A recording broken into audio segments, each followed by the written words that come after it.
Jennifer from my-colorado-kitchen.com. Today we're going to be making some sausage tortellini soup. We're gonna start by taking a large stock pot or a Dutch oven. I'll link those options in the description below. And we're going to preheat that to medium high heat. And then we're gonna add in an 8-ounce tube of sausage.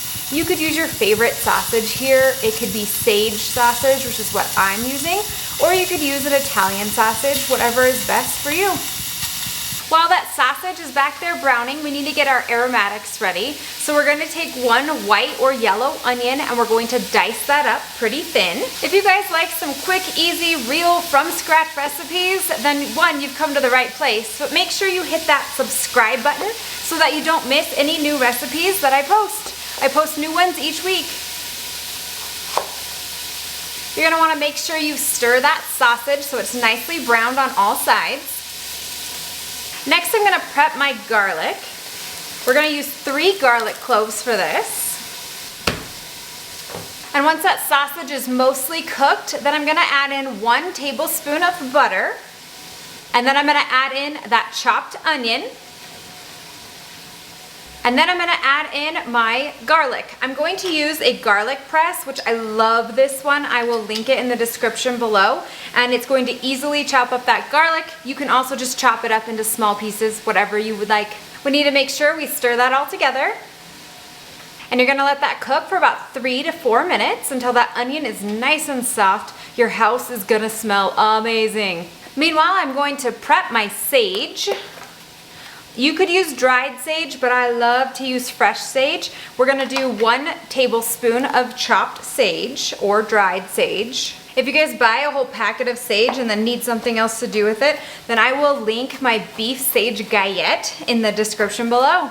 After the sage, I do need to chop 2 cups of baby spinach. You're just roughly chopping this just because we don't want whole spinach leaves in every bite.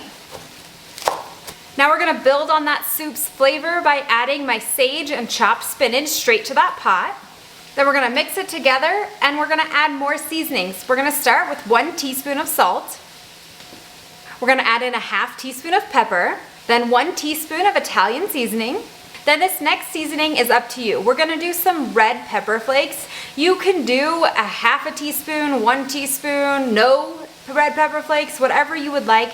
I do like to have a little bit of spice in the soup. It's super good. So I typically add around a ½ teaspoon to 3/4 of a teaspoon, somewhere in that range. And then lastly, we're gonna add in 1 teaspoon of red wine vinegar. Then we're gonna give this a huge stir and let it cook for another 2 to 3 minutes.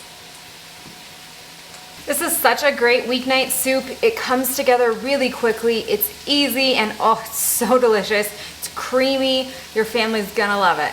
Once we've let those flavors meld nicely together, then we're gonna add in 8 cups of chicken broth. If you make homemade chicken broth, for sure use that.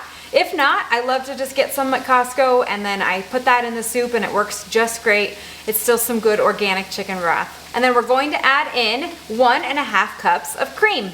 You're gonna give it all a nice stir and then you're gonna let it come to a boil. Once it comes to a boil, you wanna reduce the heat so that it stays at like a low simmer, and you're gonna let it simmer for about 30 minutes. Letting it simmer for that 30 minutes just allows all of the flavors to really come together so nicely. And once that soup has simmered for at least that 30 minutes, you can let it simmer longer if you need to for your timing of your dinner or whatnot. Then you're gonna add in the tortellini. I do like to save this until the very end so the tortellini doesn't get mushy, but it will reheat great. So when you add the tortellini, you eat it that night. If you have leftovers, it reheats so well. We are gonna use 4 cheese or 5 cheese or 3 cheese, whatever cheese tortellini that you can find.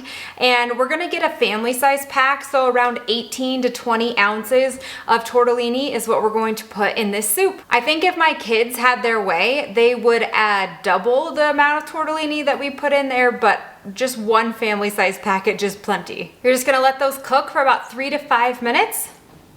And once that tortellini is cooked, then you can remove it off of that heat and you are ready to serve. Just feel free to ladle it into any bowls here, and then you can top it with some Parmesan cheese if you would like. Thank you guys so much for making some sausage tortellini soup with me. I really really hope that you like this recipe. Make sure you hit that subscribe button and give this video a thumbs up, and then hit that bell so you never miss a recipe. For the full printable recipe details, those are on my website at my-colorado-kitchen.com, and I'll link them in the description below. From my kitchen to yours, happy cooking!